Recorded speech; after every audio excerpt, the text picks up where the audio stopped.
రాష్ట్రంలో వాయిదా పడుతూ వస్తున్న 3 మున్సిపాలిటీల్లో చైర్మన్ వైస్ చైర్మన్ల ఎన్నికల ప్రక్రియ సర్వసిద్ధమైంది. అయితే హైకోర్టు జోక్యంతో ఎన్నికల సంఘం ఇవాళ చైర్మన్ వైస్ చైర్మన్ల ఎన్నిక నిర్వహించనున్నారు. ఉదయం 11 గంటలకు కౌన్సిలర్ల ప్రమాణ స్వీకారం చేశారు. అయితే మధ్యాహ్నం 12:30 గంటలకు ఎన్నికలు నిర్వహించేందుకు అన్ని ఏర్పాట్లు పూర్తి చేశారు. మంచిర్యాల జిల్లాలోని క్యాతనపల్లి మున్సిపాలిటీలో చైర్మన్ వైస్ చైర్మన్ ఎన్నిక రాజకీయంగా అత్యంత ప్రాధాన్యత సంతరించుకుంది. అయితే మంత్రి వివేక్ ఎన్ని అడ్డదాడులు తొక్కినా, ఎంత భయపెట్టినా బీఆర్ఎస్ కౌన్సిలర్లు అతురులేదు, బెదరలేదు. కౌన్సిలర్లను ఏకతాటిపై ఉంచడం, క్రాస్ ఓటింగ్ జరగకుండా చూసిన మాజీ మంత్రులు గంగుల, కొప్పుల, గులాబీ క్యాడర్ కౌన్సిలర్లు భయభ్రాంతులకు గురి కాకుండా చూశారు.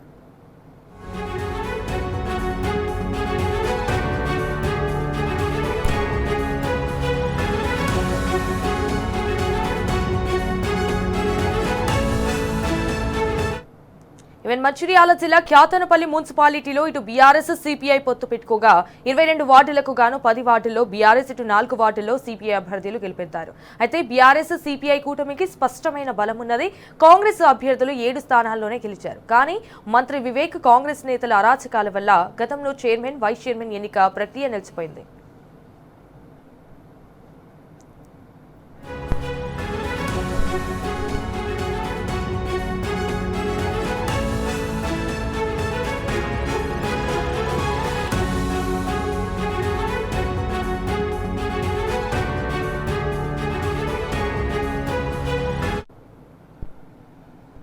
And we'll go back to మా ప్రతినిధి ఉమేష్ లైవ్ ద్వారా అందిస్తారు. రైట్ ఉమేష్, ఇటు రాష్ట్రంలో అయితే వాయిదా పడుతూ వస్తున్న 3 మున్సిపాలిటీల్లో ఇటు చైర్మన్ వైస్ చైర్మన్ల ఎన్నిక ప్రక్రియకైతే సర్వం సిద్ధమైంది. దెన్ అక్కడ సిచ్యువేషన్ ఎలా ఉంది? సంజన, మంచిర్యాల జిల్లా ఏదైతే రాష్ట్ర వ్యాప్తంగా సంచలనం సృష్టించినటువంటి మంచిర్యాల జిల్లా క్యాతనపల్లి మున్సిపాలిటీకి సంబంధించి దాదాపు గత నెల 17వ తేదీన మున్సిపల్ సమావేశం జరిగింది. దాదాపు 50 రోజుల సుదీర్ఘ విరామం తర్వాత కూడా ఏదైతే ఈరోజు రాష్ట్ర ఎన్నికల కమిషన్ ఆదేశాల మేరకు అధికారులు కూడా చైర్మన్ వైస్ చైర్మన్ ఎన్నికకు సంబంధించి క్యాతనపల్లి ఏదైతే మున్సిపాలిటీకి సంబంధించి చైర్మన్ వైస్ చైర్మన్ ఎన్నికకు సంబంధించి ఈరోజు ప్రక్రియ మరికొద్ది సేపట్లో ప్రారంభం కానున్నది. కరీంనగర్ నుంచి బీఆర్ఎస్ సిపిఐ కూటమికి చెందిన 14 మంది కౌన్సిలర్లు కొద్దిసేపటి క్రితమే బయలుదేరారు. మరికొద్దిసేపట్లో క్యాతనపల్లి మున్సిపల్ కార్యాలయానికి చేరుకున్నారు. ప్రస్తుతం మనం ఏదైతే క్యాతనపల్లి మున్సిపాలిటీకి వెళ్ళే ప్రధాన రహదారిపై ఉన్నాం. క్యాతనపల్లి మున్సిపాలిటీకి సంబంధించి ఎక్కడ కూడా ఇలాంటి అవాంఛనీయ సంఘాలు జరగకుండా పోలీసులు భారీ బందోబస్తు ఏర్పాటు చేశారు. కనివిని ఎరుగని రీతిలో ఏదైతే క్యాతనపల్లి మున్సిపాలిటీకి సంబంధించి మున్సిపల్ కార్యాలయానికి వెళ్ళే అన్ని దారులన్నింటినీ కూడా పోలీసులు బారికేడ్లతో దిగ్బంధించారు. దాదాపు 800 మంది పోలీసులు, అధికారులు, ఉన్నతాధికారులు కూడా ఈ బందోబస్తులో పాల్గొంటున్నారు. మరోవైపు ఏదైతే ఈ బందోబస్తుకు సంబంధించి ఈరోజు ఉదయం 6 గంటల నుంచి సాయంత్రం 6 గంటల వరకు 163 BNSS యాక్ట్ కూడా అమల్లో ఉంటుందంటూ ఇప్పటికే పోలీసులు స్పష్టం చేశారు. 4 కంటే ఎక్కువ మంది కూడా ఎక్కడ కూడా గుమిగూడొద్దంటూ ఏదైతే ఊరేగింపులు, ర్యాలీలపై కూడా నిషేధం విధించారు. మొత్తంగా ఏదైతే 16వ తేదీన జరిగినప్పటికీ సంబంధించి మళ్ళీ ఈరోజు కూడా ఎక్కడ కూడా ఇలాంటి అవాంఛనీయ సంఘటనలు కూడా పూర్తి స్థాయిలో కూడా పోలీసులు బందోబస్తు ఏర్పాటు చేశారు. క్యాతనపల్లి ఘటనకు సంబంధించి క్యాతనపల్లి మున్సిపాలిటీలో 22 వార్డులకు గాను బీఆర్ఎస్ 10 వార్డులు, అలాగే సిపిఐ 4, కాంగ్రెస్ 7 స్థానాలు, ఇండిపెండెంట్ 1 స్థానాన్ని గెలుచుకుంది. స్పష్టమైన మెజార్టీ బీఆర్ఎస్ సిపిఐకి 14 స్థానాల స్పష్టమైన మెజార్టీ ఉన్నప్పటికీ కూడా కేవలం అధికార పార్టీకి కేవలం కావాలనే ఇవాళ ఏదైతే మంత్రి వివేక్తో పాటు అధికార పార్టీ కాంగ్రెస్ ప్రభుత్వం కావాలనే ఈ ప్రక్రియకు సంబంధించి వాయిదా వేస్తున్నది. కుట్రపూరితంగా కూడా ఏదైతే ఈ ఎన్నిక జరగకుండా కూడా ఏదైతే ఫిబ్రవరి 16 తేదీనటువంటి ఎన్నికకు సంబంధించి మున్సిపల్ చైర్మన్ వైస్ చైర్మన్ ఎన్నికకు సంబంధించి బీఆర్ఎస్ సిపిఐ కూటమి అభ్యర్థులు ఆలస్యంగా వచ్చారంటూ ఫిబ్రవరి 17వ తేదీకి అధికారులు వాయిదా వేశారు.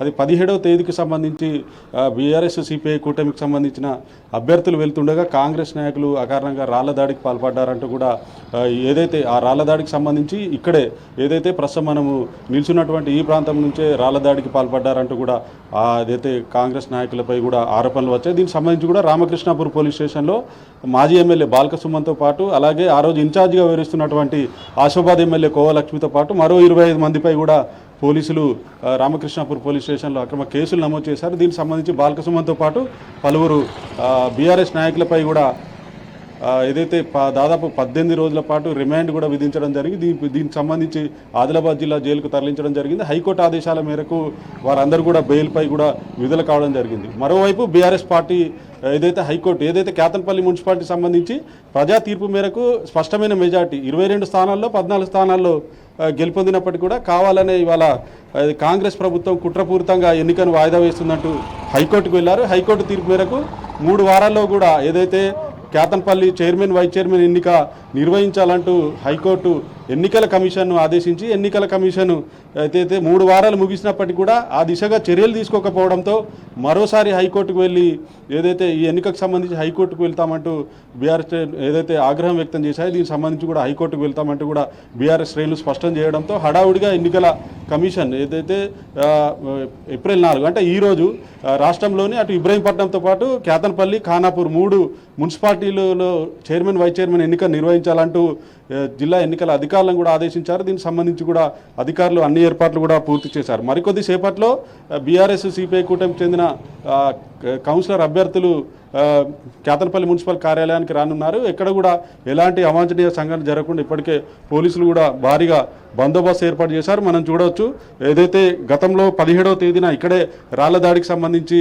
అటు బీఆర్ఎస్ కాంగ్రెస్ కార్యకర్తల మధ్య కూడా నాయకుల మధ్య ఇక్కడే రాళ్ల దాడి ఘటనకు సంబంధించి ఇదే ప్రాంతంలో జరిగింది. దీనికి సంబంధించి కూడా మరోసారి కూడా అలాంటి ఘటన పునరావృతం కాకుండా పోలీసులు భారీ బందోబస్తు ఏర్పాటు చేశారు. మరోవైపు అత్యవసర పరిస్థితికి సంబంధించి వజ్ర వాహనాన్ని కూడా బాష్పవాయు గోళాలకు సంబంధించి ఎలాంటి అవాంఛనీయ సంఘటన జరగకుండా ఒకవేళ కనుక జరిగినట్లయితే ముందస్తుగా కూడా వజ్ర వాహనాన్ని కూడా పోలీసులు ఇక్కడ పెట్టుకున్నారు మనం చూసుకోవచ్చు. మొత్తంగా ఓవైపు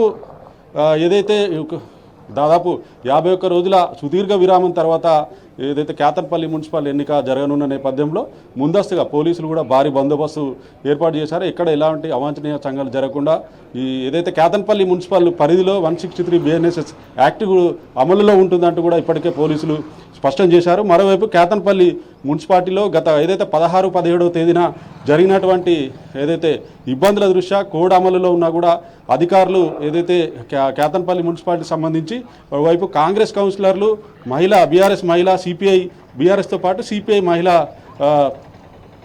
వాళ్ళపై కూడా కౌన్సిలర్లపై కూడా దౌర్జన్యంగా ప్రవర్తించారంటూ కూడా బీఆర్ఎస్ సిపిఐకి సంబంధించిన మహిళా కౌన్సిలర్ కూడా బహిరంగంగా ఆరోపణలు చేశారు. దీనికి సంబంధించి కూడా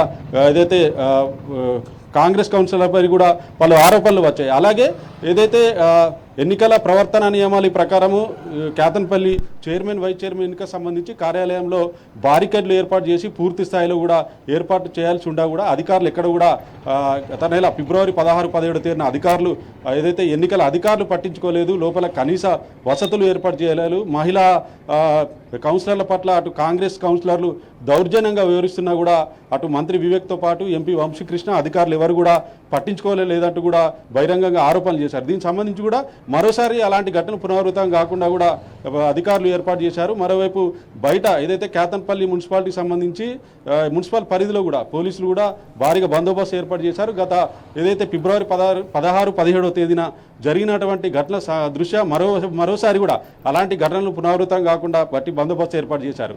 ఇది ఇక్కడ తాజా పరిస్థితి. Sanjana, go to Hyderabad studio. Then municipal operations దగ్గర అడ్మినిస్ట్రేటివ్ ఆఫీసర్స్ ఎంతమంది ఉన్నారు ఉమేష్ ఫైనల్లీ? మొత్తంగా మున్సిపల్ కార్యాలయంలో గత ఫిబ్రవరి 16, 17వ తేదీన జరిగినటువంటి అక్కడ కనీస ఏర్పాటు చేయలేదు, మీడియాను కూడా లోపలికి అనుమతించలేదు. ఓవైపు కాంగ్రెస్ కౌన్సిలర్లు అసభ్యంగా ప్రవర్తించారు, దౌర్జన్యం చేశారంటూ బీఆర్ఎస్ సిపిఐ కూటమికి చెందిన మహిళా కౌన్సిలర్లు కూడా ఆరోపణ చేశారు. వాళ్ళంతా కూడా కన్నీరు పెట్టుకుంటూ కూడా ఆరోపణలు చేయడం రాష్ట్ర వ్యాప్తంగా కూడా సంచలనం కలిగింది. ఓవైపు దీనిపై కూడా ఎన్నికల కమిషన్కు బీఆర్ఎస్ సిపిఐ కూటమి మహిళా కౌన్సిలర్ అభ్యర్థులు కూడా ఎన్నికల కమిషన్కు ఫిర్యాదు చేయడం జరిగింది. దీనికి సంబంధించి కూడా ఇప్పటికే దాదాపు అడిషనల్ కలెక్టర్ స్థాయి అధికారి ఎన్నికల అధికారిగా ఉన్నారు. ఇక్కడ కూడా లోపల మరోవైపు బారికేడ్లు కూడా ఏర్పాటు చేశారు. పూర్తి స్థాయిలో కూడా గత 16, 17 జరిగినటువంటి ఇబ్బందులు మళ్ళీ తలెత్తకుండా కూడా అధికారులు పూర్తి స్థాయిలో కూడా ఏర్పాట్లు చేశారని చెప్పవచ్చు. Sanjana. Alright Umesh, thank you for the live updates.